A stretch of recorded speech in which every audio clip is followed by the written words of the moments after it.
अब रहने लगे सब लोग। तो एक दिन भगवान श्याम सुंदर जो है अकेले में बैठे हैं, चेहरा बड़ा उदास है, बैठे बैठे कुछ सोच रहे हैं। और जब कन्हैया बैठे बैठे सोच रहे हैं, अक्षमात्मा धर्मराज युधिष्ठिर का आना हो गया।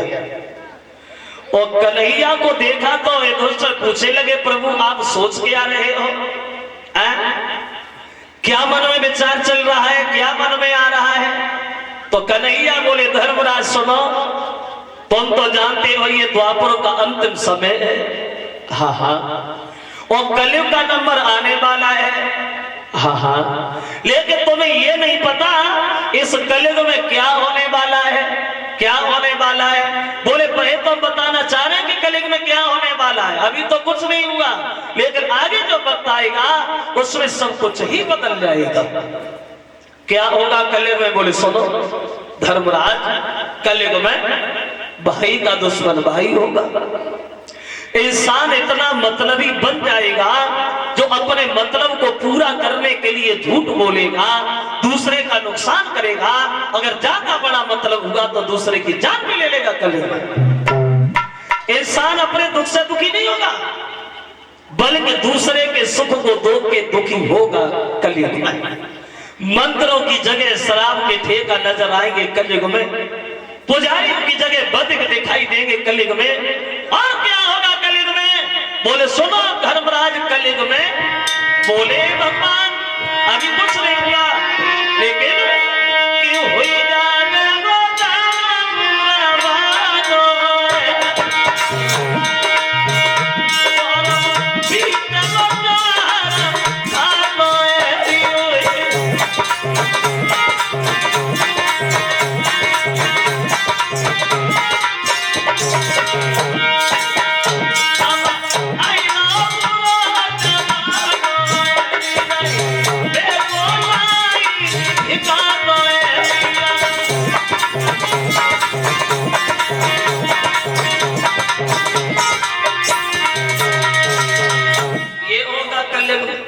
धर्म कोने में बैठ के रोएंगे और पाप जो है ये गलियों में किलकारियां भर के खेलेगा।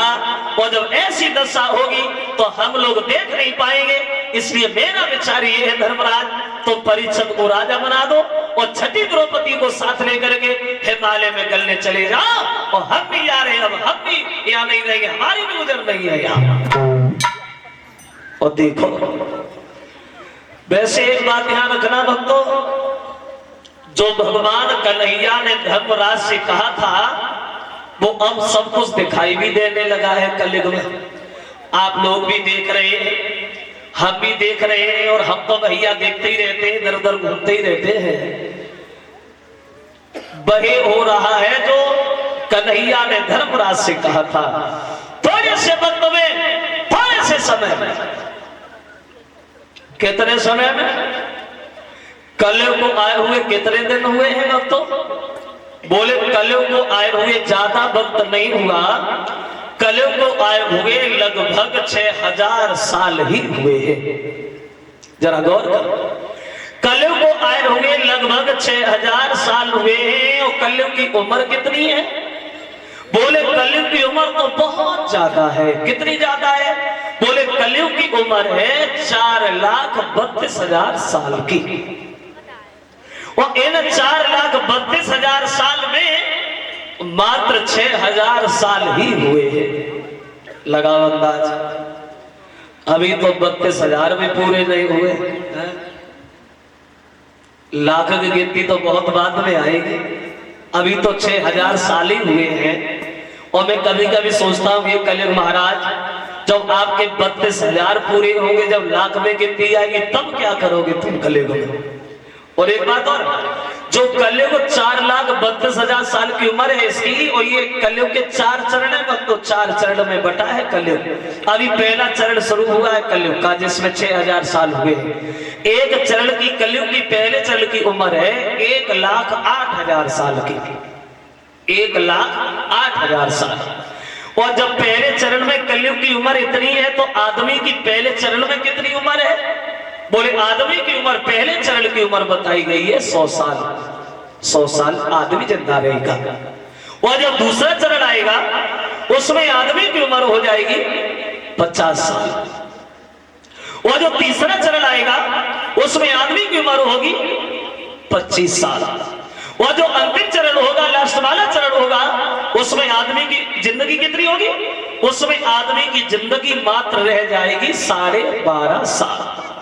12.5 साल में पैदा होगा, जवान हो जाएगा, शादी हो जाएगी, बच्चे हो जाएंगे, दुनिया से चला भी जाएगा।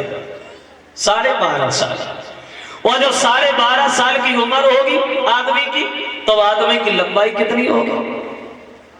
बोले तब आदमी की लंबाई ऐसे मानो जैसे कि चना का पेड़ होता ना, चना का पेड़, उस चने के पेड़ के नीचे बैठ के आदमी अपना पसीना सुखाएगा, इतना छोटा हो जाएगा आदमी अंतिम चरण में। और देखो इसमें कोई शंका वाली बात नहीं है, वो तो लाखों वर्षों की बात है, अभी 6000 साल हुए। ऐसा जो हमारे बड़े बूढ़े लोग वो कैसे हैं, वो जो इनके बुजुर्ग थे वो कैसे थे, वो उनके भी जो बड़े बूढ़े होंगे वो कैसे होंगे, और जो आज की नई पीढ़ी पैदा हो रही ये कैसी हो रही है। और मैं कभी सोच लेता हूँ कलिंग महाराज, अगर ऐसे ही आपका काम चलता रहा तो लगता है अंतिम चरण आएगा नहीं, उससे पहले सारी बीमारी खत्म हो जाएगी। अब तो बिल्कुल बेचारी बदल गए आदमी के, बेचारी अलग हो गए। एक गीत हमारे मामा जी गाया करते थे और वो कहते थे, उन्होंने आज से 40 साल पहले जो कहा था वो सब कुछ दिखाई देने लगे। थोड़े से बदलो अब साच नकी कदर नाए झूठ के सतकार होशियार, सीधे साधे भोले भाले उनसे लोग कहेगा मार, साहू बतावे चोर चोर बने साहूकार।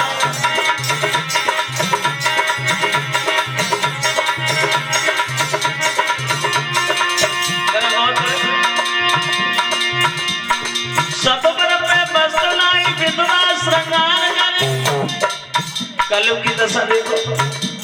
सधवन पे बसलाई विधवा श्रृंगार करे, अपने पति देव छोड़ी अपना जो घर बार करे, अपनी सुंदर नारी छोड़े पैसे को प्यार।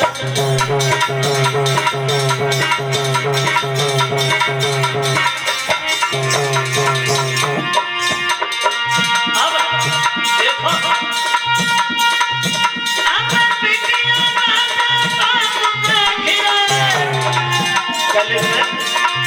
बगल में बैठे हैं और बड़ा आनंद आ रहा है ऐसे लोगों को, बहुत अच्छा है।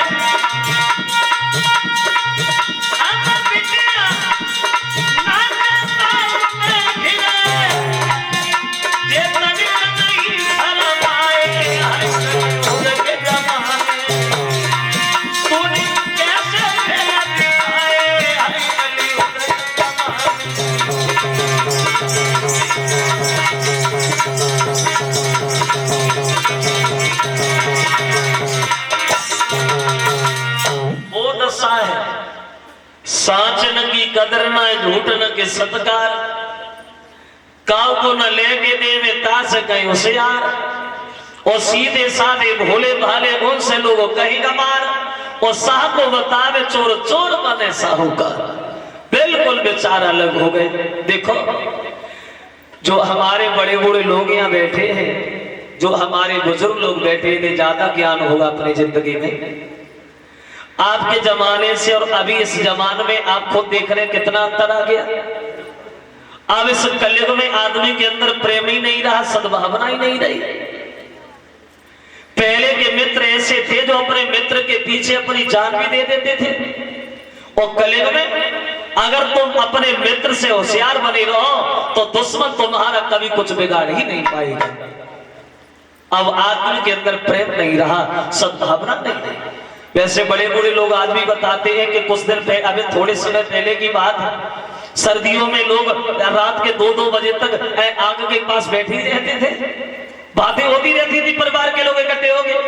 और अब तो भैया बेचारी अलग हो गए। अब बहुत अच्छा है, मित्र न के ऐसे ठाट मिल के घात करे,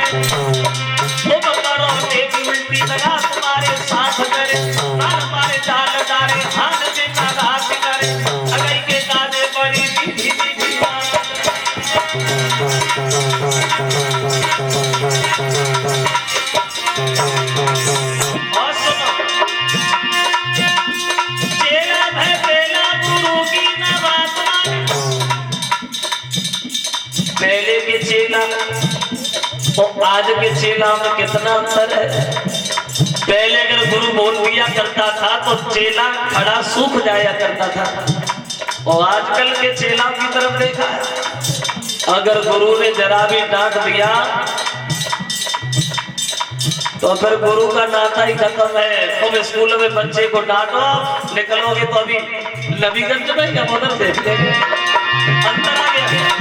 चेला है बेला गुरु की न बात माने, जिनसे सीखी विद्या वो नहीं से विवाद खाने। तुमका ज्यादा जानो रो हमका तुमसे घात जावे, मूर्ख बतावे अब पढ़ाई ले खाए।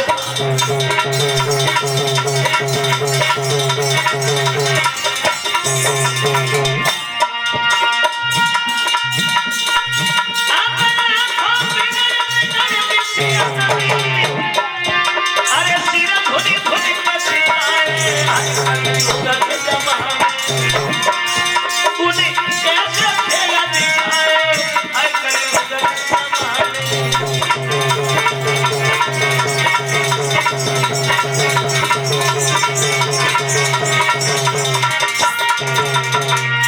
बिल्कुल विचार अलग हो गए आदमी की कलयुग में।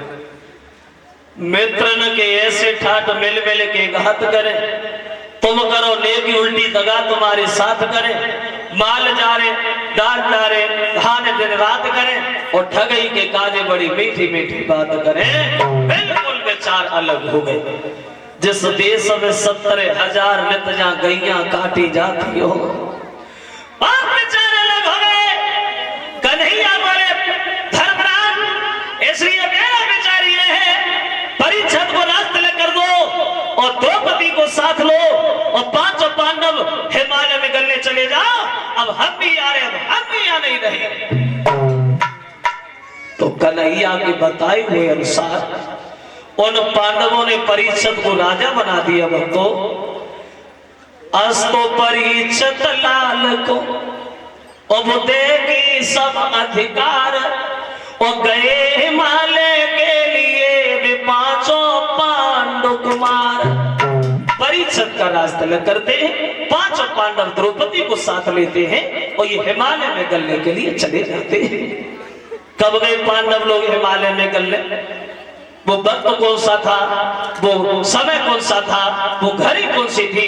तो एक विद्वान ये कहता है, जब पांडव लोग गए थे हिमालय में गलने को, तब बोले कि तो आप